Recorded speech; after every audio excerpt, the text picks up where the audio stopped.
जो दिन और रात देता ही रहता है, क्योंकि हमें भरोसा है देने वाला वही है, क्योंकि करने वाला भी वही है और कराने वाला भी वही है, क्योंकि सब कुछ आप ही करने वाले हो, क्योंकि हम कुछ कर नहीं सकते हैं। बोलिए आनंद कंद भगवान की।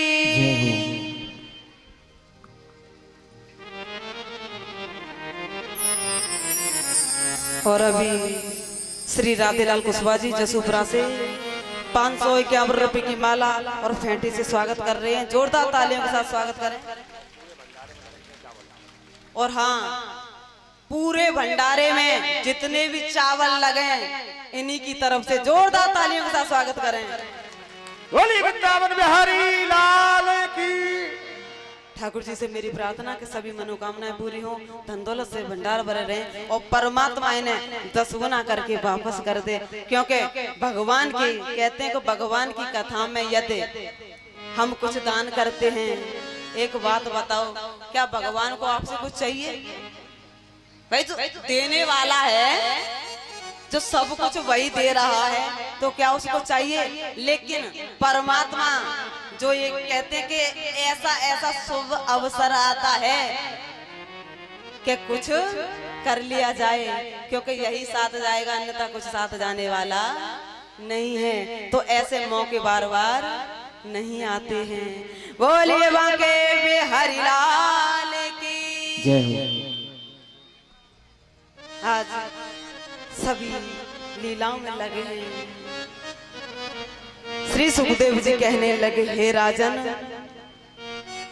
ये जो कथा चल रही है मैया, एक मतलब गुरुजी थे और उनका एक शिष्य था। अच्छा, लेकिन शिष्य भी कैसा कि गुरुजी जो कह देते वो काम कर लेता। तो एक दिन मैया हुआ ऐसा कि गुरुजी जो कि घोड़ी की सवारी किया करते थे, तो जब रास्ते में जा रहे तो उनका जो शिष्य है ना, वो पैदल पैदल जाने लगा। अच्छा, जब पैदल पैदल जा रहा है तो गुरुजी का जो सामान था ना, तो उसमें से कुछ सामान जमीन पर गिर गया। अच्छा, जैसे ही जमीन पर गिरा गुरुजी पहुंचे, लेकिन गुरुजी ने कहा, अरे बेटा, वो सामान नहीं कुछ मिल रहा है, वो कहाँ गया? अरे आते समय तो हमने रखा था सामान, लेकिन मिल नहीं रहा है। तब वो शिष्य कहता है, गुरुजी, अरे वो तो रास्ते में आ रहे ना, तो तब वो घोड़ी से नीचे गिर गया। अरे बेटा, जब कुछ सामान जब घोड़ी से गिर जाया करे ना, तो तू उसको उठा लिया कर। अब शिष्य ने कहा, गुरुजी, ये बात तो मैंने पहले बोलनी चाहिए थी। भाई पहले बोलते तभी तो उठाते। और हाँ गुरुजी, अब हम उठा लिया करेंगे। तो दूसरा दिन हुआ, गुरुजी फिर घोड़ी की सवारी कर रहे, और रास्ते में जब सवारी कर रहे तो जैसे ही पहुंचे गुरुजी, और उसके बाद में पीछे से वो चेला यानी जो घोड़ी का गोबर लेकर के आ गया। मैंने गुरुजी, गुरुजी, ये घोड़ी से गिरा। गुरुजी ने कही, भैया भाई ये भी कोई लाने की चीज है, बताओ। अरे गुरुजी, तुम ही तो कह रहे कि घोड़ी से जो वस्तु जो सामान गिरा करे उसको उठा लिया करो। तो अरे गुरुजी, आपने तो बोला था। मैंने बेटा, ये कुछ वस्तु ऐसी होती है जो नहीं उठानी चाहिए। भाई देखो गुरुजी, हम तो ये बात जाने नहीं।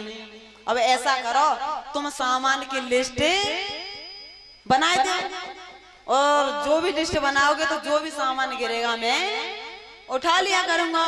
तो गुरुजी के पास जो सामान था उस लिस्ट में लिख दिया। अब गुरुजी फिर घोड़ी की सवारी करने निकल पड़े।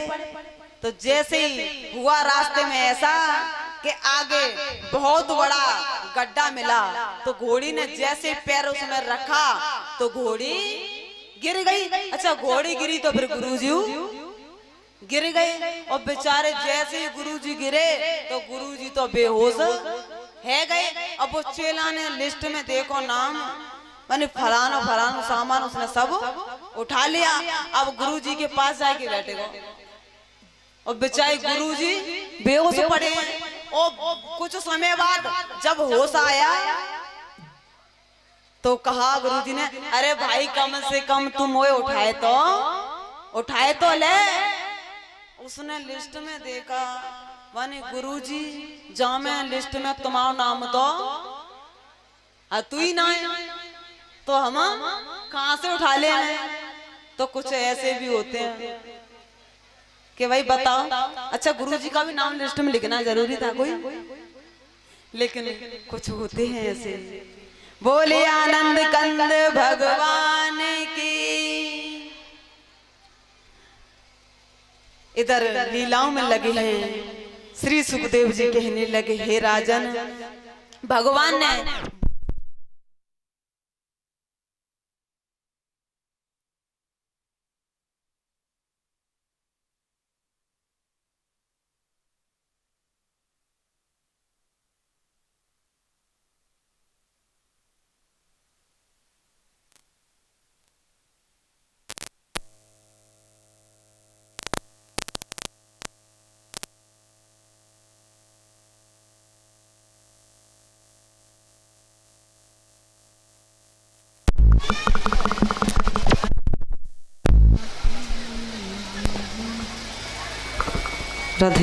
बोले वाके बिहारी लाल की, बाबू महाराज की जय जय श्री राधे। भगवान लीलाओं में लगे हैं। इधर भगवान ने एक लीला और की है, जिस लीला का नाम, वैसे तो रास तो बहुत हुआ है, लेकिन अब भगवान ने महाराज की लीला की है। श्री सुखदेव जी कहने लगे, हे राजन, ये जो महाराज की लीला भगवान ने की है, रात्रि के 12 बजे और जंगल में जाकर के कदम के वृक्ष के नीचे बैठ कर के भगवान ने बंसी को बजाया है।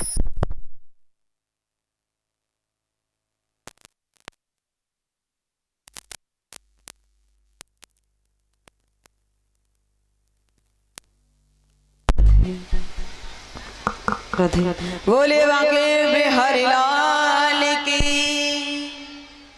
आज जैसे ही रात्रि में भगवान ने रात्रि के 12 बजे और कदम के वृक्ष के नीचे बैठ करके बंसी को बजाया है।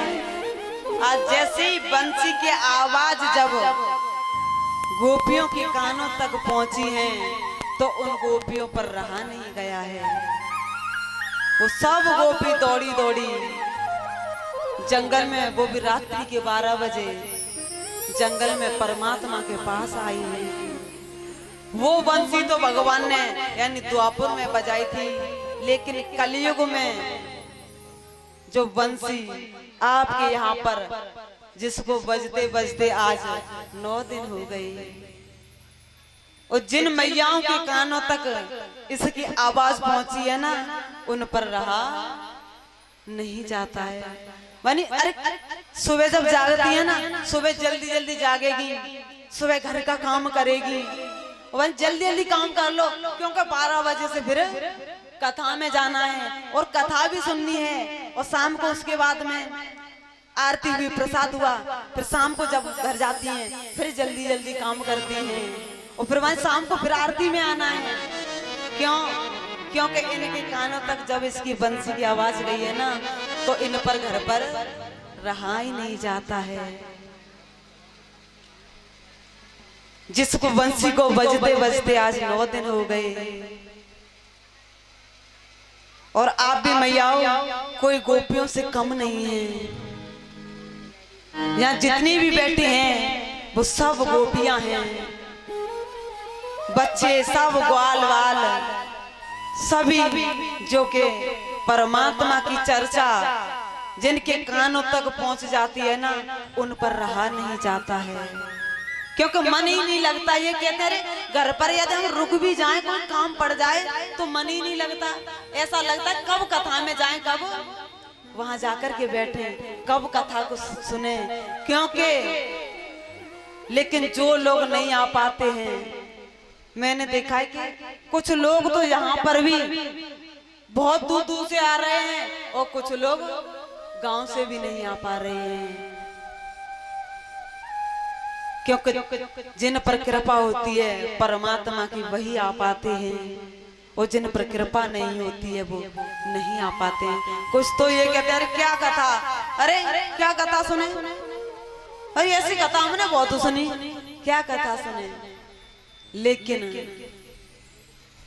परमात्मा की कथा ऐसी होती है कि जितना सुना जाए उतना